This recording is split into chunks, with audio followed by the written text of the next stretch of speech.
Welcome to Salim समी channel. मैं हूं आपका एस्ट्रोलॉजर सलीम समी।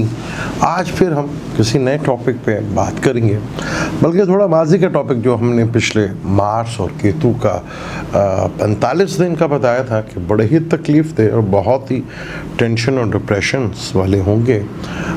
जितना भी था उसमें बताया गया था कि अपने प्रोग्राम जो हैं वो पोस्टपोन कर दें, बड़ी ही तकलीफ। और आपने देखा कि पाकिस्तान में आए दिन कोई ना कहीं कत्ल, जैसे मरी में कत्ल हुआ, उसको तो मैं कत्ल ही कहूँगा जो मरी में हुआ है।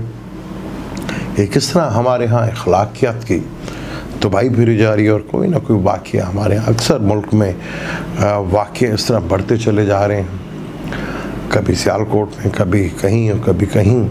यानी कि आप भरपूर अंदाज में कह सकते हैं कि अखलाकियात तौर पर पाकिस्तान जो है अपनी गिरावट की तरफ बहुत तेज़ी की तरफ बढ़ रहा है। और यही एक टाइम होता है किसी कौम को तबाह होने में कुछ ज़्यादा देर नहीं लगती, क्योंकि अल्लाह का अज़ाब जो है बहुत तेज़ी के साथ बढ़ रहा है और हम भी बहुत तेज़ी के साथ उसकी तरफ कदम बढ़ाई जा रहे हैं। जहाँ हमें ज़रा भी कहीं पे भी कोई मौका मिलता है नहीं छोड़ते हम, चाहे वो हमारे पॉलिटिशियंस हों, चाहे वो हमारी इस्टेब्लिशमेंट हो, चाहे वो हमारी गवर्नमेंट हो, चाहे वो पब्लिक हो, चाहे वो ताजरान हो। अपनी अखलाकियात की हम उस सतह के ऊपर पहुँच गए हैं जहाँ बचना बहुत मुश्किल है। फिर एक और कल बड़ा इवेंट आज जो हुआ है वो सन का बुर्ज सेक्रेटरी से निकलकर कैप्रिकॉर्न की तरफ आना, मकर संक्रांति से कहते हैं, और यहाँ कैप्रिकॉर्न में इसका आना, सन का इधर आना, सैटर्न के साथ कंजक्शंस करना, सैटर्न का भी कम्बस होना, फिर राहु के साथ ट्राइंग में और राहु की नज़र भी पड़ना।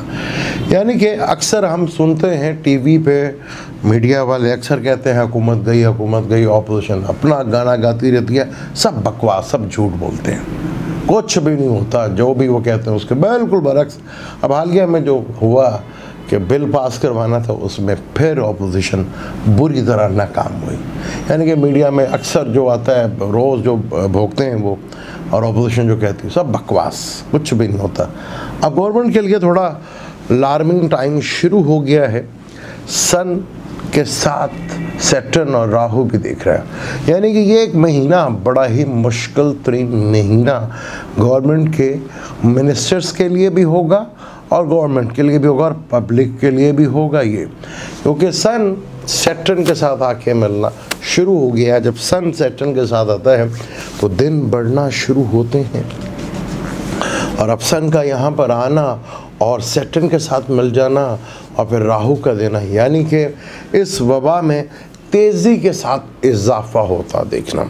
और हमारे यहाँ पे ऐसी जहालियत है गवर्नमेंट के अंदर भी, और ख़ास तौर पर तालीम के महकमों में, जब ठंड नहीं होती इतना टेक्नोलॉजी के बावजूद, अब कोरोना भी नहीं था, बड़ा था दिसंबर में छुट्टियाँ, क्योंकि ग़ुलामी है ना, जो ग़ुलामी दौर से चले आ रहे हैं कि जी दिसंबर में छुट्टियां देनी है और कोई नहीं देखना, ना टेक्नोलॉजी का इस्तेमाल करना।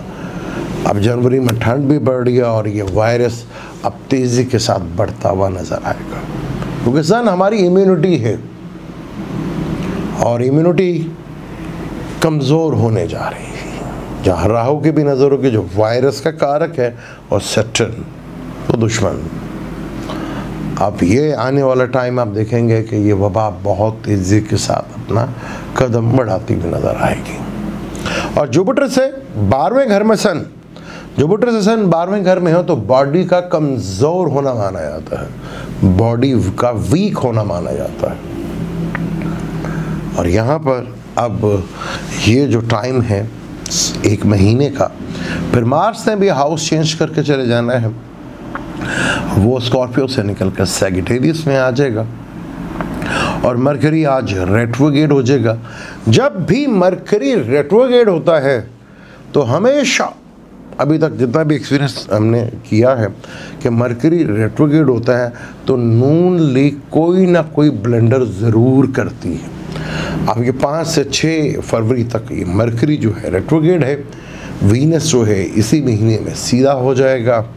तो अब देखते हैं कि मुस्लिम लीग नून जो है ऐसा क्या ब्लेंडर करती है। ये तो तय हो गया, कंफर्म हो गया कि हमारी ऑपोजिशंस और हमारे पॉलिटिशियंस किसी काबिल नहीं है। अगर परफॉर्मेंस की बात की जाए और दुनिया के हालात की बात की जाए तो इमरान की हुकूमत आवाम को रिलीफ देने में बहुत हद तक नाकाम रही, और हमारे यहाँ पे ऐसे ऐसे जुल्म होते रहे, ऐसे ऐसे जुल्म होते रहे जहाँ हुकूमत कुछ भी रिलीफ ना दे सकी हमें। हर दफ़ा फ़ौज को बुलाओ, फ़ौज को बुलाओ, फ़ौज को बुलाओ, ये गाना जो है हमारा पता।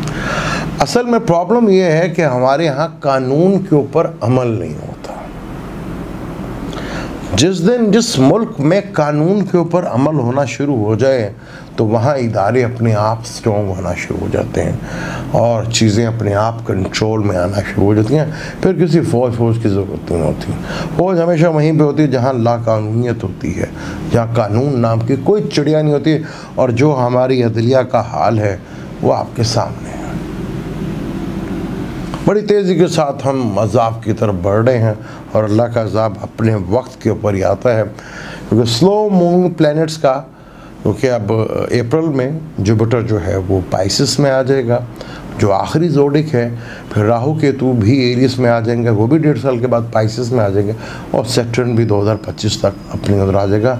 और हजूर पाक सल्लल्लाहु अलैहि वसल्लम को दुनिया में आए हुए पूरे 1500 साल हो जाएंगे। किसी उम्मत की कौम की 1000 साल एज होती है, और मोहलत का टाइम जो मुसलमानों को मिला था वो भी 2026 में ख़त्म होने जा रहा है। अल्लाह की क्या खूबी यार, वो कहता है कि हम जब भी जालिमों को, बस्तियों को तबाह करते हैं, देख लें बस्तियां किसकी तबाह हो रही हैं और जालिम कौन है और हम किससे जालिम समझते हैं और वो अल्लाह की नज़र में क्या है। अब बहुत तेज़ी के साथ ये महीना जब आ रहा है, मुश्किलात और ख़ास तौर पर कई मिनिस्टर्स की नौकरियां ख़तरे में पड़ती हुई नज़र आएंगी। कई मिनिस्टर्स के ऊपर एलिगेशंस लगना शुरू हो जाएंगे क्योंकि मार्स भी सेक्रेटेरियस में आ रहा है जहाँ वीनस बैठा हुआ है। यहाँ बड़ी चीज़ें होंगी। अदली का घर क्या कहा जाता है, 9th हाउस, और उससे पहले अदलिया पे जो एलिगेशंस लगे हैं और जो हमारे यहाँ कानून नाम की चीज़ है ही नहीं, इसी की वजह से पाकिस्तान, क्योंकि हमने शुरू डे से झूठ ही बोला। 1947 हमने कलमे के नाम पे मुल्क मांगा इस्लाम को, जहाँ शुरू डे से लेकर आज तक इस्लाम नाम की कभी कोई चीज़ नहीं। यहाँ पे देख लें, एक भाई साहब फौजी जर्नैल साहब लाए थे, पहली दफ़ा कोई डिस्को गाना जीन्स की पैंट में, वो उन्हीं के दौर में आया था। तो जिस मुल्क में कानून नाम की कोई चीज़ ना हो उसका दुनिया पे रहना बड़ा मुश्किल हो जाता है, और यहाँ कानून है ही नहीं। यहाँ तो कानून बनाया जाता है कि किस तरह अमीरों ने बच कर निकलना है। यहाँ पर जो भी गवर्नमेंट आई है, अगली गवर्नमेंट उससे ज़्यादा ख़तरनाक आई है। और अब भी आवाम जो है होप लगा के बैठी हुई है, वो खैर मीडिया वाले और अपोजिशन वाले और बाकी जो हैं इस्टेब्लिशमेंट वगैरह, वो तो अपनी लू सीधा करने के चक्करों में हैं। कभी हुकूमत ने नहीं सोचा कि कहीं से अल्लाह हमें कोई ऐसी मदद दे, नहीं जो पुराने आएंगे तो हमें पुराना पाकिस्तान चाहिए। अब जो भी, अगर इमरान चले भी गए तो जो भी आएगा, खुदा की कसम मैं ये गारंटी के साथ कहता हूँ, आपकी बोटियाँ तक निचोड़ लेंगे, आपका खून तक निचोड़ लेंगे। अब जो भी आएगा वो आपकी जान ऐसे निकालेगा कि आप तो जान देंगे भी और कोई वर्ड्स कहेंगे भी नहीं। बड़ा सख्त टाइम आने वाला है। जो भी आएगा वो आगे आके ऐसा निचोड़ेगा आपके अंदर आके कि आवाम को 14 तबक रोशन आएंगे, फिर यही फरिश्ता नज़र आएगा इमरान। अभी तक ये साबित हो गया कि इस पॉलिटिशियंस के पल्ले कुछ नहीं है। ये तो हुकूमत भी नहीं गिरा सकते एस्टेब्लिशमेंट के बगैर, यानी कि कुछ पल्ले ही नहीं है इनके इधर। अभी परसों की बात है, खैर मेरी अपनी मसरूफियत और कुछ फैमिली प्रॉब्लम थी जिसकी वजह से मैं, अब आपने देखा होगा कि इनके कुछ पल्ले ही नहीं है। ये तो सिर्फ अपना उल्लू सीधा करने आते हैं और अवाम अभी तक इनमें फुदू बनी हुई है इनके ऊपर। अवाम अभी तक बेवकूफ़ बनी हुई है और इनके पॉलिटिशियंस के, ये तो आ भी नहीं सकते इनके बगैर, ये किसी को उतार भी नहीं सकते इनके बगैर, क्योंकि इनके पल्ले कुछ नहीं है। अब सर इनकी ये ट्रांजैक्शन जो है 1 महीना बड़ी दबा कर, और आवाम का ताल्लुक भी जो, क्योंकि हमारा लेबर तबका ताल्लुक है, उसका ताल्लुक सेक्टर से, आवाम के ऊपर फिर बिजलियाँ बनकर गिरेगी हुकूमत की, और हुकूमत के लिए भी बड़ा ही मुश्किल टाइम आने वाला है। काफ़ी जो है जो मिनिस्टर्स हैं उनकी नौकरियां जाने वाली हैं। और यहाँ पर जब सन सैटर्न का कंजक्शन होता है, सैटर्न अब अपने चार्ट में देख लीजिएगा, सैटर्न जितनी भी डिग्रीज के ऊपर है, आपका सन उस डिग्रीज के ऊपर आएगा तो आपकी ज़िंदगी में कोई ना कोई बड़ा काम ज़रूर होता है। अब सन जो है सैटर्न के साथ मिलने जा रहा है, जो कर्म कारक, जो अमल काम का कारक, शम्स को राजा कहा जाता है। और यहाँ शम्स को डायरेक्शन स्ट्रेंथ भी मिलेगी। राहु उसकी ट्राइंग में, राहु के ऊपर 9वीं नज़र भी कुछ लोग नज़र लेते, 9वीं नज़र भी राहु के ऊपर पड़ेगी। तो आने वाला 1 महीना और ये वबा अपने पीक के ऊपर आपको जाती हुई दिखेगी।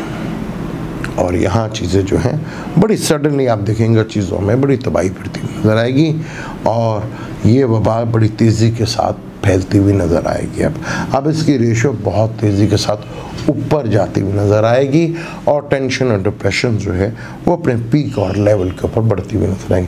क्योंकि जुपिटर ने अप्रैल में निकल जाना है, राहु केतु ने भी अप्रैल में निकल जाना। राहु केतु का आखिरी स्पेल जो है वो बहुत ख़तरनाक होता है, ये बहुत सी चीज़ों को निचोड़ के जाएगा आपका। मार्स सैजिटेरियस में आएगा, पाकिस्तान बाय बर्थ जो है एरीज से, लगन का मालिक 8वें घर में आया, हालांकि 8वां घर उसका अपना ही घर है, लेकिन मार्स एक आतशी प्लैनेट है, वाटर एलिमेंट में केतु के साथ किस तरह कत्ल हुआ मरी में, ये तो बस इंशाल्लाह ताला थोड़े अरसे की बात है, और 2-4 साल की बात है। पाकिस्तानियों को पता लगेगा, खुल के पता लगेगा कि किस तरह होता है, क्योंकि ये प्लैनेट्स अल्लाह का बनाया हुआ कानून नहीं तोड़ते, और इंसान और ख़ासतौर पर पाकिस्तानी इंसान ये अल्लाह का कानून को मानते नहीं, तो खैर किसी भी कानून को नहीं मानते। और कानून का, क्योंकि अल्लाह का कानून चलता है, जब आप कोई छेड़छाड़ करते हैं किसी भी चीज़ से तो अल्लाह का कानून चल पड़ता है, वो तो नहीं रुकता। जब आप करेंगे, अपना वक्त मुकर्रर है, और ये जो अब 1 महीना है, आने वाला टाइम जो है बड़ा ही डिस्टर्ब होगा, क्योंकि ज़्यादातर प्लैनेट पाकिस्तान के बैठे हुए हैं कैंसर में, और अब उनसे 6ठे घर में आ गया है। अब वहाँ से 6ठे घर से मार्स की डायरेक्ट नज़र होगी, जहाँ पे सैटर्न बैठा हुआ है, जहाँ पे मरकरी बैठा है, जहाँ शम्स बैठा हुआ है, जहाँ वीनस बैठा है, और जन्म का मार्स और चलत का मार्स की आपस में ऑपोजिशंस होगी। मार्स को नहस प्लैनेट कहा जाता है, एग्रेशन वाला प्लैनेट। तो अदलिया के थ्रू और ट्रैवल के थ्रू, मीडिया के थ्रू आपको बहुत सी खबरें सुनने को मिलेंगी। मुझे तो इजाज़त, इस टॉपिक को आगे जारी रखेंगे, क्योंकि हमने पूरा एक टॉपिक रखा हुआ है कि 3 प्लैनेट्स कहाँ जाएंगे, और ये ऑपोजिशंस और ये जो मीडिया में बकवास होती है कि जी हुकूमत, कुछ भी नहीं हुआ, कुछ भी नहीं होता, बस अपनी कहानियाँ चला रहे होते हैं। अब सन सैटर्न आ गया है, आपके सामने होगा, मरकरी रेट्रोग्रेड होगा। माजी का रिकॉर्ड है कि मरकरी जब भी रेट्रोग्रेड हुआ और नून लीग ने कोई ना कोई ब्लंडर ज़रूर किया। मुझे इजाज़त, लेकिन जाने से पहले चैनल को सब्सक्राइब कीजिएगा, बेल के बटन को ज़रूर दबाइएगा। हाफ़िज़।